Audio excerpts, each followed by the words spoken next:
Grabe, hindi ko matago yung ngiti ko kasi fan ako. Ikaw ang first ever athlete na ginest ko dito kasi personal favorite ka. Personal favorite kita, favorite ka rin ng asawa ko, favorite ka ng anak ko.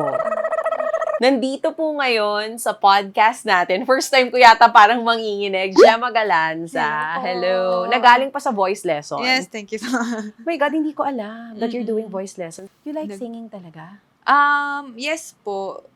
Pero kasi kanyari pag mga may party lang sa bahay, magkakaraoke, ganyan. So actually, yung pag-voice lesson ko, gusto ko lang ma-improve yung voice ko pag nagkakaraoke. Ganun lang. Pero hindi Gusto ko ng ganyang effort, diba? Gemma. Pero ngayon, medyo sineseryoso ko na siya kasi actually magkakaroon po kami ng concert, yung studio po namin. Yung RMA. Wow. Yes po. So, November 9. So talaga, seryosohin mo na to. Hindi, nung una po talaga, joke-joke lang. Tapos yung coach ko po, sobrang seryoso niya. So, sinama niya ako, pinag-audition niya ako dun sa concert. Sabi ko, okay, try ko lang, ganyan. And then, sinali niya na, so, parang natanggap po ako dun sa concert. So, ngayon, kailangan ko na siyang seryosohin kasi nga po, magkakaroon niya po ng concert this November 9. So, saan ka mas magaling? Volleyball or singing? Ay, volleyball. Kasi since elementary pa po ako, nagba-volleyball po ako. Anong kinanta mo kanina dun sa voice lessons niya? Secret! Surprise mo naman kami! Chorus! Ang taas nung kanta. Sige. All of the good job in the city, working for a man every night and day. And I never lost one minute of sleeping, worried about the way things might have been. Taray! May gulag sa dulo! The singing volleyball star, Gemma Galanza. Grabe! I didn't know na talagang gusto mong... Nag-upload ka ba ngayon ng videos? Hindi po. Kasi hindi Never ako talaga? confident sa boses ko po. Kaya rin po nagpa-practice ako, ganyan. Kasi... Kinabahan na yung mga singers ngayon. Wala sila ng racket. Pero Actually, Gemma, plan ko ano ko po talaga, love ko nung bata po ako, yun talaga, singing and dancing po. Ang hilig ko bago mag-volleyball. wait lang, kung singing and dancing ang love mo nung bata ka, paano ka napunta sa volleyball? Kasi yung father ko po coach Okay. po siya. So, sinimulan niya po sa ate ko, tapos sumunod na sa akin. Then, hanggang bunso po. 3 kaming naging player niya po. So parang growing up, since yan yung work ng tatay mo, kasama kayo dun sa, parang minsan nakikita nyo? Kaya parang na-enjoy Yes nyo na po. rin yung volleyball? Opo. Nakikita nyo yung work niya? Sinasama niya po kami sa mga liga na sinasalihan po ng team niya, ganyan. Tapos ako naman din po, hindi ko rin naman po siya parang love din nung una. So, nakikurious lang ako kung paano yung volleyball, ganyan. Parang nag-e-enjoy sila kasi naglalaro sila ng bola, ganyan. Pero hindi po ko yung parang, ay parang gusto ko to, ganon. So kung sinasabi mo before na hindi mo gusto yung volleyball, when did you realize na mahal ko na siya, gusto ko na siya? Ilang taon ganon, naalala mo? Parang, feeling ko na grade 5 po ako. Parang mas doon ko po siya na-appreciate. Mas eager ako matuto, ganyan. Mas na-challenge na po ako, ganun. Mas nabigyan ko po siya ng pansin na. So, doon din po, actually, una kong award, best setter, yes. So, yun po ang ko. What's with volleyball na gusto mo? I mean, ano yung nabibigay sa'yo ng volleyball? Siyempre, mga friends. Oo. Kasi, yun po ang mahina ako, hindi po ako friendly eh. So, volleyball lang po nagbibigay ng mga friends sa akin. Pero kung wala pong volleyball, siguro mag-isa lang ako. Introvert Lagi. ka? Yes po, super po. Tsaka yun po, na-challenge ako kasi sobrang competitive ko po. Pero So, kung grade 5 ka nung na-realize mo na gusto mo yung volleyball, kailan na-realize ng papa mo na, oh my gosh, yung anak ko pwede maging pro volleyball star someday? dati po kasi, honestly, hindi po talaga naiisip. Kahit ako or yung mga parents po, hindi po naiisip na magkakaroon ng pro. So, wala po talagang idea yun as a professional volleyball player. So, ang mas focus nila is yung makatapos lang po ng college. Kasi, yun din po yung naging way ko para makatapos po. Kasi, scholarship, 100% po yung scholarship, ganyan. So, mas yun lang talaga yung iniisip ng parents ko po. So, actually, siguro nung after, or during nagka-college po ako, doon lang po kasi nabubuo na yung pro eh. Semi-pro pa lang po. So, siguro doon na rin nila na-realize or naisip na pwede na kaya mag-pro ng ako po. Oo. So, nung nag-college ka, doon na medyo umiingay yung name mo, Yes. na nasa Adamson ka, di ba? Pero before that, nung high school ka pa lang, sabihin na natin, at mahirap pagsabayin ang pagiging athlete at Yes, pag-aaral, was there ever a time na kahit pa scholar ka, sasabihin sa'yo ng parents mo na, napapabayaan mo na yung studies mo? May mga ganong moments ba na muntik ka na stop na lang kasi parang di ko kaya pagsabayin? May ganon? Oh my God, ngayon lang nila malalaman. Actually, nung nag-college po ako, dumating ako sa time na parang nagka-problem ako sa grades, ganyan. Kasi parang, yun yung time din po na parang nagkaroon ako ng freedom sa sarili ko. So, nasanay din po kasi ako nung high school na kasama ko sila lagi. Kasi nasa school po nga kami, sa isang school po kami. So, parang, yung feeling na kailangan kong gawin kasi nandun sila. So, parang natatakot ka na bumaksa ka or hindi mo mapasa yung subject mo. So, nung college, parang sobra akong nagkaroon ng freedom na hindi ko naisip na mabalance yung school tsaka yung volleyball. So, parang masyado akong nag-enjoy sa volleyball. So, nagkaroon po ako ng problem sa grades nun. Pero nagawan ko naman po ng paraan. Oo. Ganyan. So, ako po, hindi ko pa sinabi sa kanila. Hindi mo sinabi sa Yes parents po. mo. Kasi parang nasa utak mo, baka pagbawalan ka nila. Hindi naman po pagbabawalan. Pero ayoko lang ma-disappoint sila. Oo. Yan. So, ako, ginasabi ko, sige, gagawin ko na lang para sa sarili ko. Pero Gemma, how hard was it? Kasi nakikita ko yung struggle ng ibang athletes. Mm-hmm. Mag-start yan sa high school eh. Diba? Na kung ang klase mo 7 a.m. to 4 p.m., after nun, practice dire-diretso hanggang gabi. Tapos you have to wake up again ng maaga. Opo. Paano mo kinaya yung ganun? Sabi ko nga sa partner ko, kasi nitong tumanda ako, lagi po akong natutulog na after training. Parang minsan halos maghapon natutulog po, tapos maagat natulog sa gabi ulit. Sabi ko, feeling ko, binabawi ko lahat nung puyat ko nung elementary tsaka high school ngayong nag-pro na ako. Kasi dati po talaga, ngayon ko lang din po na-realize na nakaya ko siya kasi halos ang itutulog ko na lang po mga 4 hours kasi po 7 to 5 p.m. po yung pasok. And then 6 to 9 po yung training. And then yung biyahe ko po pauwi sa bahay namin naabot po ng 1 oras.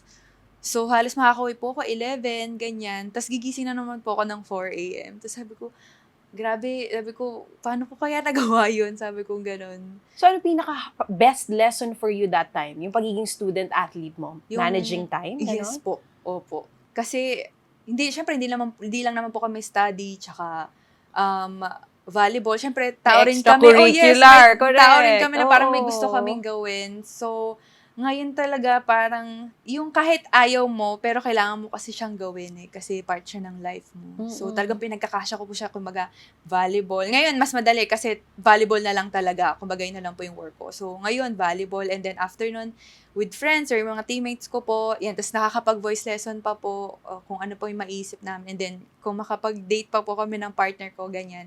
And then, uuwi po kami, dapat talaga siguro 5 p.m. May time po talaga, yes. Ganun po ka-strict talaga na kailangan 5 makauwi na halos. Kasi madami pa po akong routine bago ako matutulog. What's your routine? Gusto ko malaman. Curious ako bago ko matulog. Siyempre, kakain po, tapos may mga recovery po kasi kami ginagawa. So, inaabot ako ng mga, yes po. So, 1 oras at kalahati yun. Parang stretching, gano'n? Machine po siya na nilalagay sa legs. Okay, oo. So, oras siya para maka-recover ako. Tapos, minsan hindi pa po agad, so magbabasa para at least makasleep na po ng deep. Kasi with you, Gemma, you're lucky dahil napunta ka sa pro, Yes diba? po. Kasi hindi lahat ng magaling sa volleyball nabibigyan ng chance Yes po. na maging pro player. You deserve it kung nasan ka ngayon. Pero yun nga, sa dami ng gustong maging volleyball star, I mean, pag may nanghihingi ng advice sa'yo, mga estudyante, halimbawa, na Miss Gemma, idol kita, gusto kong maging ganyan someday. Anong sinasabi mo sa kanila, lalo pa hindi madali yung pinagdaanan mo? I think i-enjoy nila yung journey nila. Kasi minsan yung iba, feeling ko nagmamadali sila na gusto ko itong maabot, gusto ko maging ganito kagaling, ganyan. Parang sobrang dami na nilang gustong maabot. Hindi nila na-enjoy yung journey na pinagdadaanan nila. Parang ako yun, hindi mo na-enjoy? Hindi ko, parang masyado akong naging hard sa self ko na parang kailangan kong magawa to agad, kailangan ma-perfect ko to agad. Na minsan, kailangan mo din magkamali para malaman mo din sa sarili mo na kailangan mo yun para mag-improve ka or may kailangan pang iayos sa self mo. Ganun. Alin ang hindi mo na-enjoy during your college life? Yes.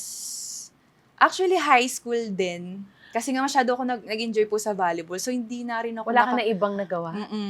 Yun po. Ano yung gusto mong gawin ulit sana, kung may chance ka pang balikan yun, na di mo nagawa nung high school and college years mo? Pag kunyari na biyahe po kami ng partner ko pa uwi, tapos may nakikita kami mga students, sabi ko, gusto ko maging ganun, yung parang after ng class, uuwi ka lang, tapos kasama mo yung mga classmates mo, tapos magchichikahan kayo kung ano nangyari, or may mga kung anong chismis ang gusto mo pag-usapan, na never ko na-experience kasi. Well, naroon naman po, pero yung, kumbaga, valuable pa rin po. Kumbaga, iba pa rin naman kung classmate mo. Yung mga normal na tao na nakaka-experience ng ganun. Parang gusto mo ma-experience yung wala sanang pressure. Yes yung po. after school, lang iisipin mo lang homework, Opo, ganun po. hindi training. Mm-mm. So, nung time na yun, na medyo nahihirapan ka, was there ever a time that ayaw mo na ituloy? Hindi po. Gusto mo talaga? Super love ko po talaga yung volleyball. Why? Kahit mahirap. Kasi hindi siya ang pagiging athlete, hindi siya for people na hindi tough eh. Mm-mm. Kasi nga, ang tindi nung discipline, Yes. yung kailangan trainings. Why do you still do it? Dahil ba gustong-gusto mo? Or sabihin na natin yung maganda rin ang kita. Nandun na tayo Yes doon. po. Hindi ko rin po alam. Parang, kumbaga sa jowa, parang in love ka, ganun. Oo. Yung hindi mo talaga siya kayang mawala sa ano mo. Sistema. Sa sistema mo, Oo. opo. So, yun nga, syempre nga, tumatanda na rin po, sinasabi ko nga na, hindi ko alam kung anong mangyari sa akin pag walang volleyball. Grabe yung tumatanda. Ilang taong ka na ba, Gemma? 29 na po ako. My God, hindi pa matanda yun. So, yung naiisip mo na yun? At Yes this age, I'm sorry for your injury. I'm sure yes, being an athlete, mahirap to eh. No? Yes, Yung po. hindi ka nakakalaro. Opo. So, ngayon, at 29, naiisip mo na agad yan? Yes Na po. anong gagawin ko pag Mm-mm. wala na ako sa volleyball? Sa height ko din po, mahirap kasi yung, kumbaga, advantage talaga yung matatangkad po. Kasi mas madali yung galaw nila, hindi masyadong madaming movement na gagawin. Sa aming maliliit, kailangan triple yung gagawin. Effort po. So, parang, lagi ko nga tinatanong yung PT ko or kung sino yung nag-aano sa amin. Sabi ko, kakayanin ko ba hanggang 35 na? Kung ano yung laro ko hanggang, Ngayon? yung laro ko ngayon, Oo. mailalaro ko ba siya pag nagantong age na ako? Oo. Sabi kong ganyan. Kasi, well, ngayon po kasi mga 29 na din. Halos, hindi na ganun kabilis din yung recovery ng katawan, ganyan. And syempre, nag-iiba na rin po yung level ng volleyball.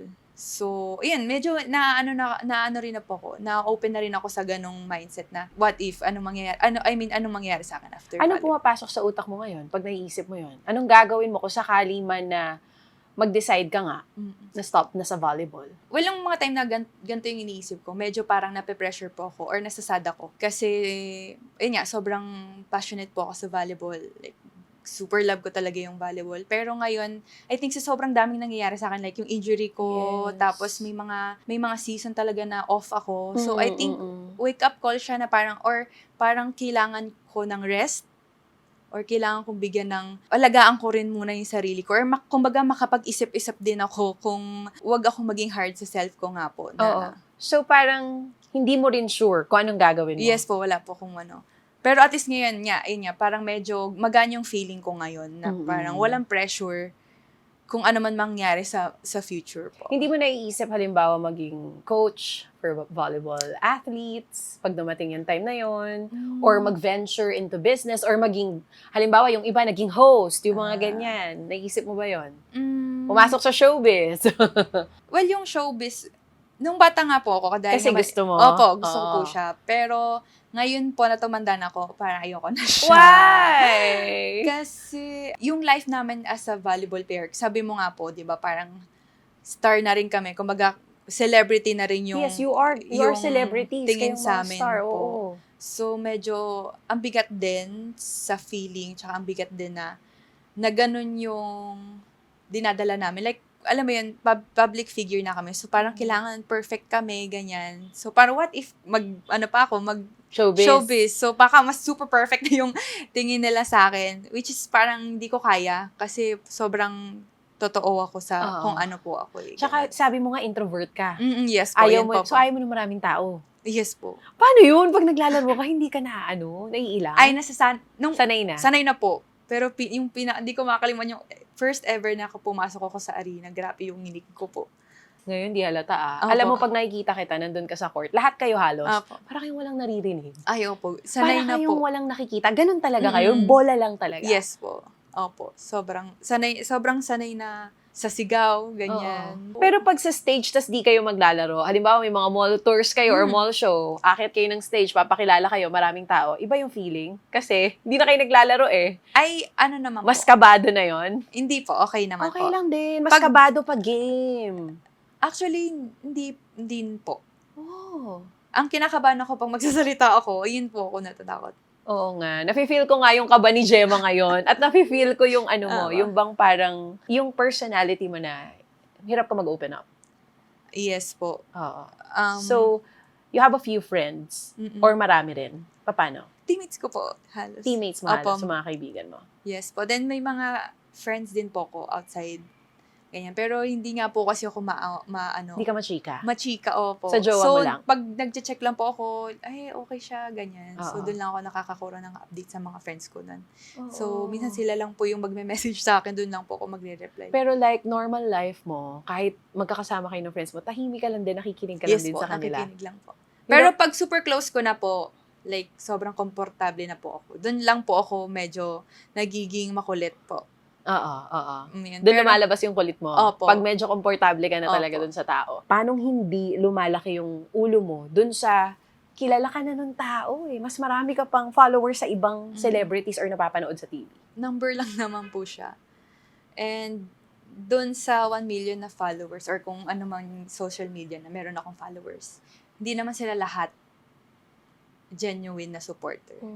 Mga, minsan yung mga dummy account na gusto lang makakuha ng chismis about sa'yo para masiraan ka, ganyan. Kaya pag kunyari po, may mga fans talaga, sobrang ano din na po ako, sobrang Ilag ka?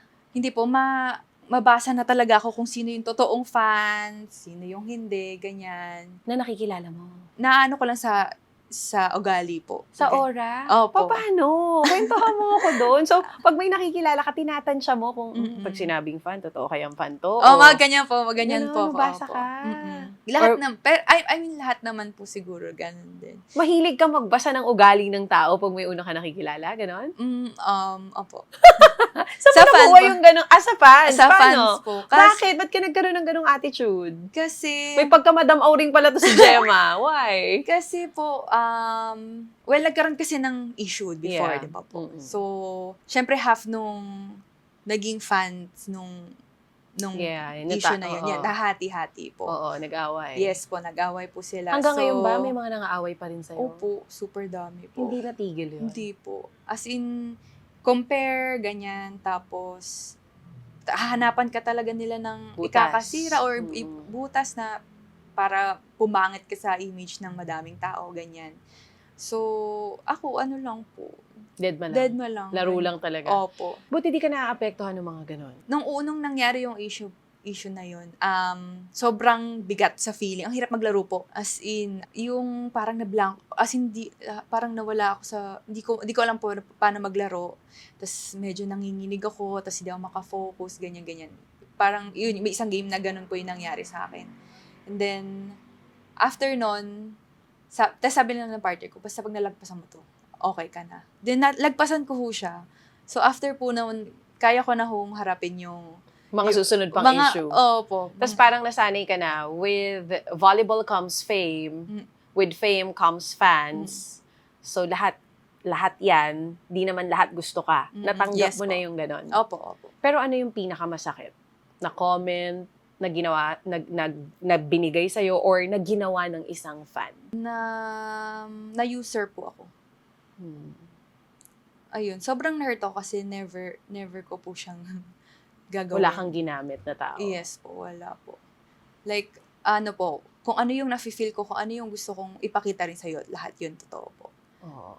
Pagka may mga bagong issue na dumadating sa'yo, paano ginagawa mo? Are you the type na nagbabasa ka ng comments? Or might as well, dead ma, maglalaro lang ako? May time na pumatol po ako kasi hindi po ako yung inaatake na nila, yung mahal ko po sa Ayun. buhay. So, dun lang po talaga Loved ako ones mo, like family mo. Yes po. Oo. Tsaka yung partner ko po. So, dun lang ako nagpumapatalo. Pero pag ako lang po, wala naman po akong problema. Kasi naiiwasan ko rin ho siyang mabasa.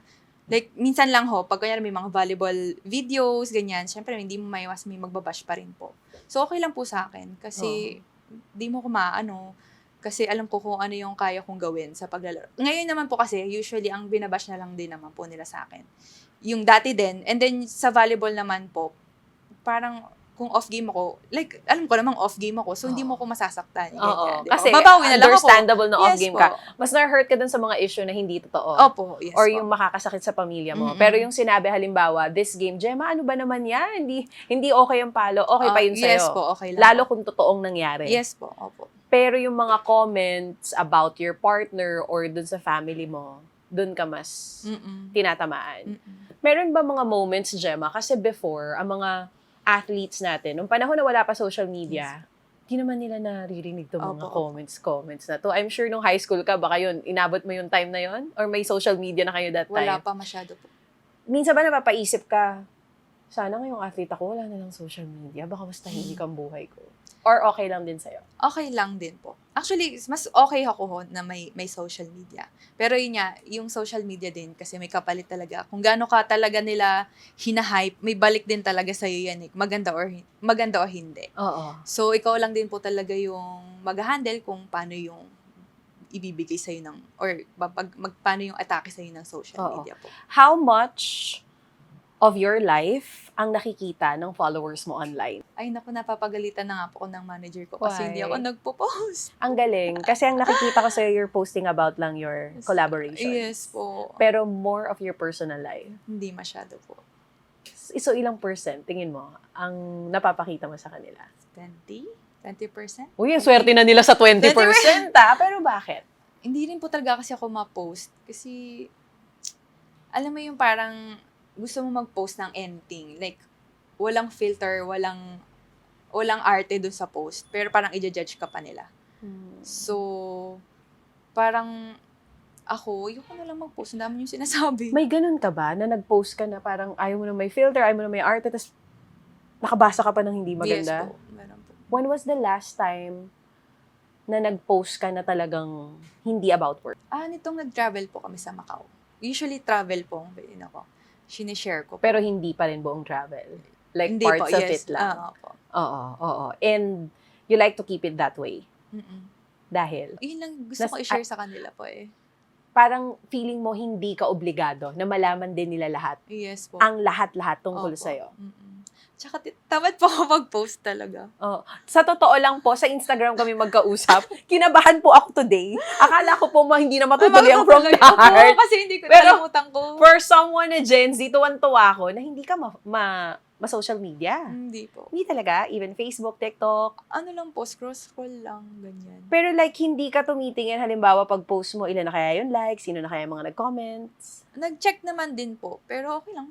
Tapos na, ganun lang po. Siguro, malaking factor yung time ko with team, sa partner ko po, parang kontento na po ako. Masyado So, parang di ko kailangan po ng validation lang. Ang galing. Masyado ka na nag-e-enjoy sa buhay mo outside of social media. Kaya, bakit ko i-share? Parang di mo na naiisip i-share. Opo. Pero gusto ko po sana mag-share, pero hindi ko alam kung paano. Or, hindi ko talaga siya hilig. Tsaka hindi pumapasok sa utak mo. Sabi nga nila, madalas nga daw yung mga taong hindi pala post pa ang mas masaya sa buhay. Yes po.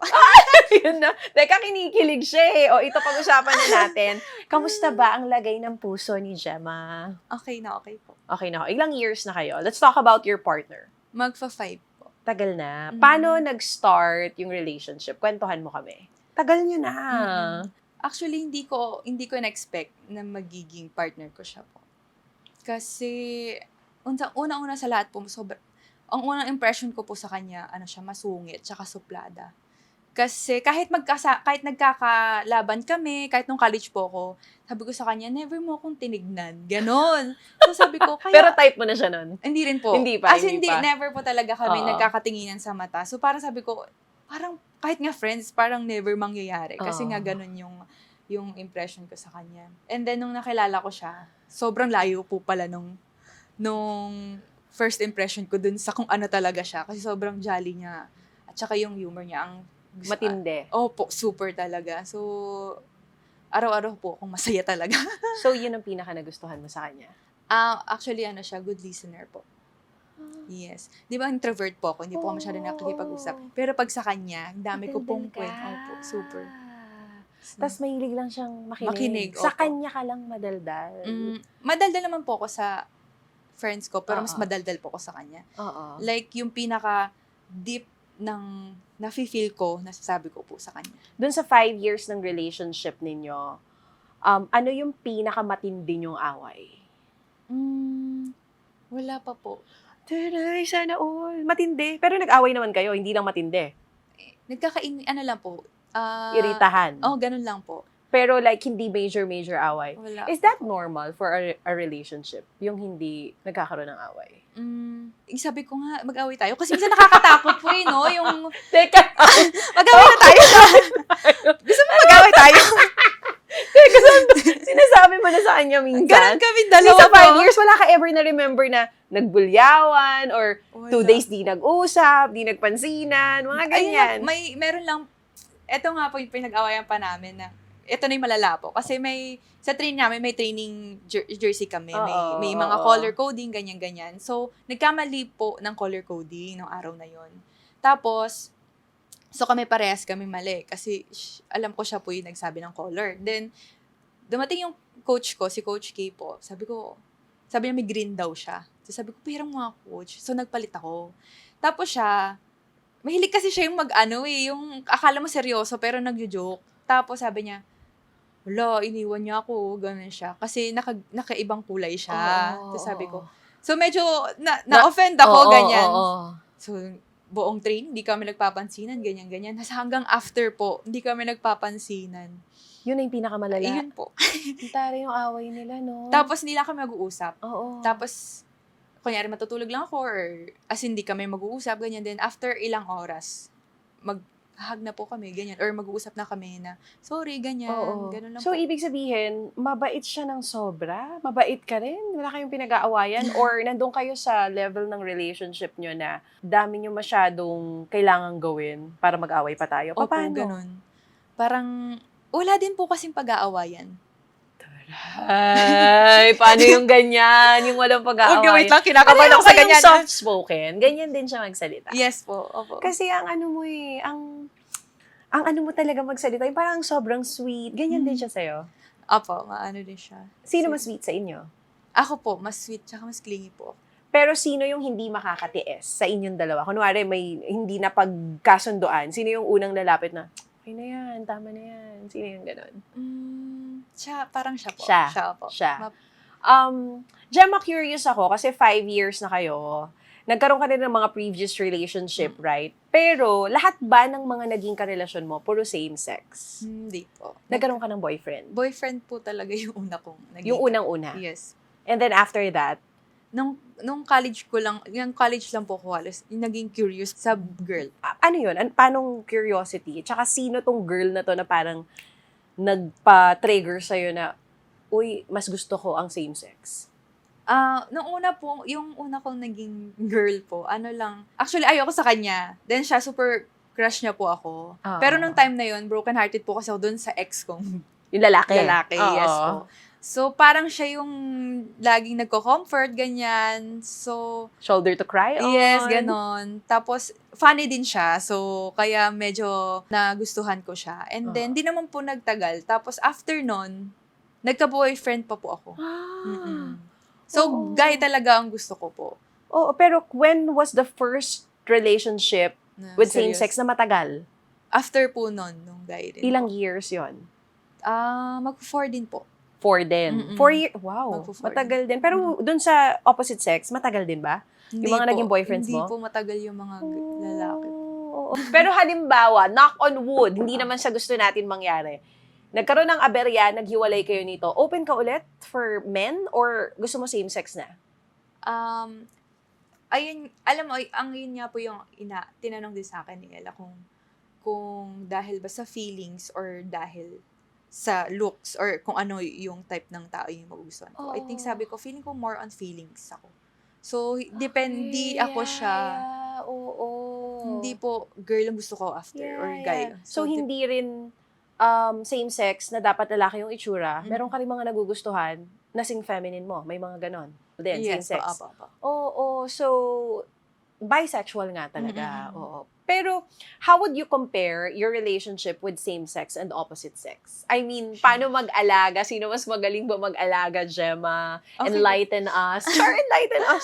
Hindi ko masyado ma-judge yung guy. Kasi Oo. Tsaka saglit lang lang. po. Opo. Tsaka bata pa po ako noon. Yes, tama. Pero, for me, mas magaling mag-alaga po yung girl. Same-sex. Opo. Mm. Siguro kasi same kami nang nafe-feel. Ganyan. Alam niya yung gusto mo. Opo. Alam niya yung ayaw mo. Yes po. Oo. And mas mabilis po akong maging comfortable sa Same-sex. same-sex. So even up to now, pag may opposite sex, kahit hindi yung pang jowa level, kahit friendship level, awkward ka. Hindi naman po. Pag friends naman po. Okay po lang. ako.